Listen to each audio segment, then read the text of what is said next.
Hey, how's it going? And welcome to episode 6 of the Ultimate Ironman.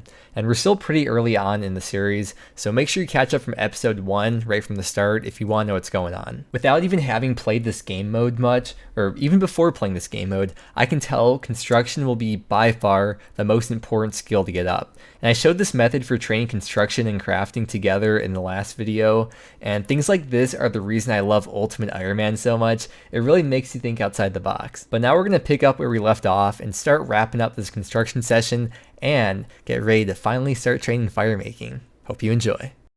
As I said at the end of the last video, we're going to finish using up the rest of these nails for this construction crafting training method thing that we're doing. And here's the stats we're starting out with. Let's continue on the grind. Okay, here is 33 crafting, which means we can now make the next tier of molten glass thing. I was making these oil lamps before, which gave 25 XP. The next thing now is going to be vials, which are going to give us 35 XP. Unfortunately, we only have like one trip left of this, but for the future, no, we got to train crafting later on. So I guess you could say we're moving up in the world. All right, here's the last inventory from Intrana right here. And what I want to do now is build a workshop. It's going to cost us 10K, but it's definitely a worthwhile investment. It's going to be a very important room for us to have. The main thing this room will be really useful for the early game will be the tool store, which is right over here. I'm just going to build that bench right now. But the tool stores have an unlimited amount of tools based on what tier you have. Will determine what types of tools you have in there. But at least getting the first one built for a saw and hammer would be nice to have, so we can drop our saw and hammer and not have to go all the way to the estate agent in Verac to get the saw, or the lumberyard or whatever to get a saw. And right now we could build up to a tool store 3. So we're going to go ahead and get 6 oak planks because you can't build that right away. You have to build 1, then upgrade to 2, then upgrade that to 3. All right, I bought our steel axe back, and we have 10 oak logs here because we need 10 oak logs and 1 molten glass to make all the upgrades I want to make. Then over here in the sawmill operator, we can turn 1 oak log into an oak plank for 250 GP each. So it's going to cost us 2.5K, but we have enough money, and I still haven't done the stronghold yet, so there's also another 10K waiting for us. But let's just go ahead and turn all these.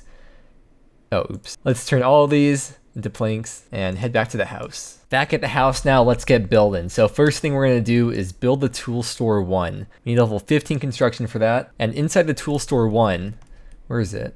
Oh, it's over here.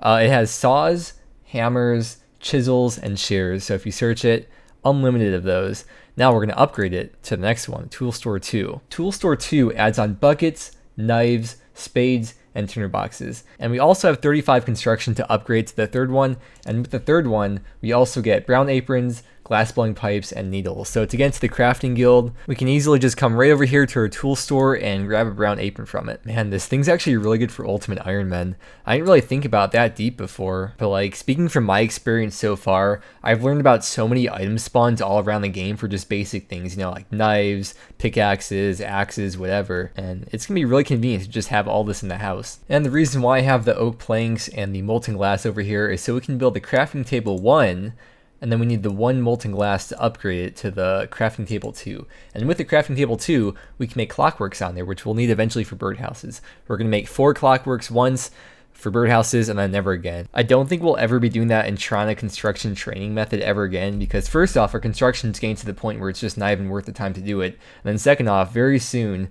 we're going to have items that we can't bring on there that we can suicide with, but then we have to pick it up within the hour, since we haven't unlocked Zora or Hispori or Dragon Slayer 2 or any of those storage places yet. So if we get like a Dragon Axe or a Tome of Fire, can't do anything about it. So we can go ahead and drop these nails, and we have the saw and hammer right in here, so we can drop those and get them back anytime. After putting this off since the start of the account, I've been waiting for this for a while. We can finally start getting prepped to start training fire making. So first thing I'm going to do is pick up an arty cloak right here, and we're going to head off to the port. The food we're going to be using to train fire making is pineapples, and we can get pineapples from any trader crew member in the game. They sell them really cheap. 5 GP each. However, it's not going to be very efficient to go all the way back and forth between every single game to the charter ships to buy pineapples and run back and forth. So we need a way to get noted pineapples. So we're going to go ahead and charter a ship over to Brimhaven. 1600 GP is a pretty big chunk of the cash stack, but that's okay, because we have to get these pineapples somehow. So we're going to trade this charter crew member, buy all the pineapples out, and we're going to hop worlds and then buy a full inventory.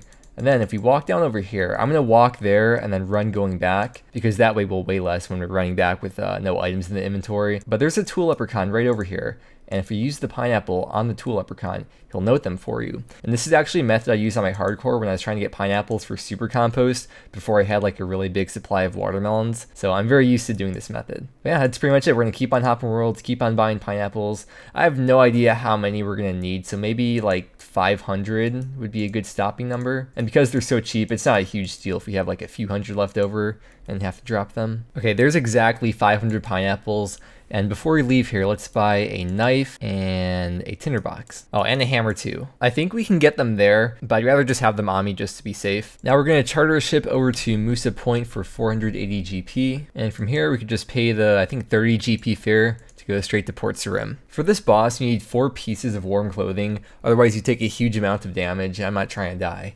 And if you recall, we did the Easter event already, and the Easter event outfits count as warm clothing, so we're just gonna reclaim that from Diego right here. I honestly look terrifying. In order to use the Games Necklace teleport to Azea, you have to have actually been to Karen before, but to even make a Games Necklace, we need a gold bar. And at least for us, to get a gold bar, we would need 33 magic to use the telegrab spell to telegrab the gold bar in the rock basement, and then we can make the necklace. And I honestly can't be bothered right now to get 33 magic, so we're gonna talk to Veos here to get to Karen. And we're just going to run from here. It's not going to be the longest run in the world, probably like 5 minutes. Ideally, I'd like to get 99 fire making now rather than put it off for a long time and have to wait till we get minnows and a bunch of noted sharks. I know it's very stereotypical for Ironman to do it early on, but it's that way for a reason, and I think it'd be best for the account. I'm not sure if I'm going to stay all the way to 99. If I get bored, I'm just going to leave because no point doing it if you're not having fun. But I've definitely done a lot worse grinds than this before, so I think I can handle it, even if it is on Ultimate. And ideally, I'd like to not leave here till I'm done if I don't have to. I think we have enough food for it. It really just comes down to a matter of inventory management. I think we could store everything in the inventory without a looting bag, but we'll find out as we go. I've never soloed the Winter Toad before, and yes, I call it Winter Toad. I know most people don't, but I call it that because if you see right out here, there's a little winter toad. I'm not going to explain how soloing works versus doing it on the regular world. There's plenty of good guides out there on soloing, but I want to focus more on how I'm going to do this boss without a bank. You know, that's kind of the point of this series. You know, like how I'm going to play Runescape with the restriction of not using a bank. Before we get into it though, there are a few things I do want to explain. So first thing that's a common misconception is that you only need a steel axe in order to be efficient in terms of woodcutting, because a bronze and iron axe are both slow. They're both a 4-tick cycle when you're chopping the bruma tree things, but steel through dragon is all 3-tick, so using a steel axe here is the same speed as using a dragon axe. And now the way points works is that you need at least 500 points when Winter Toad dies in order to get the XP bonus at the end, as well as a supply crate. And if you have 500 points exactly, you get 2 rolls on the drop table, followed by an extra roll every 500 points. So, you know, 3 drops for 1,000 points, 4 for 1,500, and so on. And in between those 500 point intervals, you still get a chance to get another roll, which scales by 2% every 10 points. You can cap out your reward rolls at 13,500 points, because that would mean you get 28 rolls, which potentially means it could fill up your whole inventory. Like I said, I've never done this, but I think you can still get more points beyond that, but the amount of rolls you get I think would be limited to 28. Now, the reason why this is important to know as an Ultimate Ironman is if you have a looting bag or a seed box or any untradables, you wouldn't be able to open that crate that has the 28 rolls, and you'd have to destroy the crate or destroy those untradables for whatever you need inventory space for in order to open that crate. And luckily at this point we don't have any untradables, which is just another reason why it's going to be good to get fire making out of the way now. Not only does this boss train fire making, but you also train woodcutting, construction, fletching, and a tiny bit of herb lore. And when you solo, you get way more XP in all those other skills besides fire making, which of course does cut down a bit on the fire making XP, but I believe it's better overall, at least for ultimates, to solo. And apparently having 60 agility to use the agility shortcut in the back of the room helps. I'm not sure how much it helps. If it's a necessity for soloing, then maybe I'll just duo with a friend. Not with Adobe DOS, but I'm really hoping we get enough construction XP from this to get us to level 54, because that would allow us to build the first tier of everything that I want in the costume room, which we'll get into more another time. But that's arguably the most important room in the house for ultimates. In the skills that you use here, all it affects is the XP that you get for that skill. So for example, I'm sure fletching is going to start off with terrible XP rates, whereas with construction, I'm glad we got to where it's at now because we'll be getting a lot more XP that way. With all that being said though, let's go ahead, jump on in there, and try solo Winter Toad for the first time. Hopefully it goes okay. Right, so we're gonna need food too, and what I just did inside there is I did the drop trick with the hammers because there's crates you just pick up hammers from. I'm also gonna unequip all the stuff that I'm wearing And this way you can select the exact amount of pineapples that you want to use. So you can't note pineapples, but you can unnote them, but you can't choose how many you unnote. So it just automatically unnotes however much free inventory space you have. And then if you use a knife on the pineapple, if you slice it, you get 4 rings, and each of these rings heals 2 hit points each. Okay, so it's really not too bad. Once you get the winter toad below 10%, you hardly take any damage.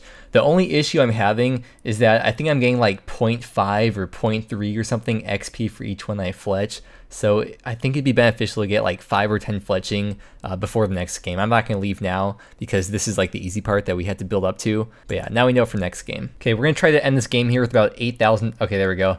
Game is over. We have our first crate. 8,000 points will give us 17 rolls, if my math is correct. I've got to say, I really enjoy doing that. Maybe just because it's the first time. Maybe after 50 hours, my mindset will be a bit different, but I like soloing it. It would suck to DC there because I think if you log out while you're there, you lose all your points when you log back in. I'm not sure, actually. I've never DC'd there. That's just my assumption. Could be wrong. But yeah, as I said, I want to train fletching up. So we're going to chop some trees, make some shafts, and get like, I don't know, maybe 5 or 10 fletching. We'll see if there's any spots around here with a bunch of trees close by. I don't think so.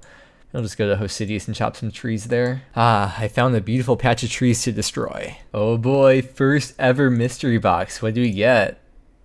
Oh, GP. Okay, there it is, 30 fletching. I know I stayed there a bit longer than I said I would. But I think 30 should give us a decent amount of XP per fletch at the winter toad. The real question is though, why fletch? Now before we open this first crate, there's something I want to clarify. So when you open a crate, all the rewards you get are based on your levels. So for example, if you have a higher mining level, you get higher ores. If you have a higher fishing level, you get higher fish, etc. And maybe it'd be beneficial to wait until later on in the account when all the stats are in the 70s or 80s. But I'd rather just finish fire making now. But I'm sure there's much more efficient ways to get certain supplies than just doing fire making. Gotta drop these actually. It'd probably be in my best interest to wait to open this crate, so that way I have more inventory space for the next few games and I could just save up a few crates. But I'm actually really anxious to open it, so let's go ahead and see what we get here. Oh, we got our first piece. Awesome. So I guess now we're kind of committed here, huh? Now we have to get 42 construction for the Oak Magic Wardrobe, because that way we'll be able to store the full set once we get it.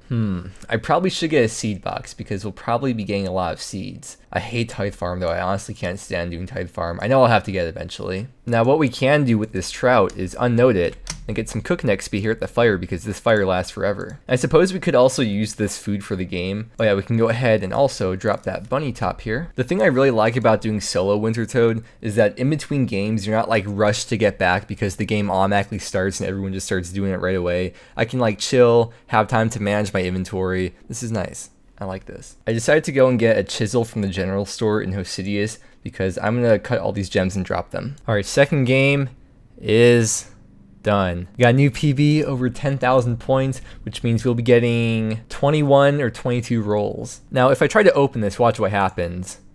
It'll tell me I need 21 spaces. So we're going to just drop a bunch of stuff here. Doesn't really matter what because we have no untradables. And now, oh, right. And now, that's what we got. A lot of the items will end up stacking up, but when you open it up, it doesn't take into account any of that. It just assumes that you're not going to have any duplicates. All right, third crate.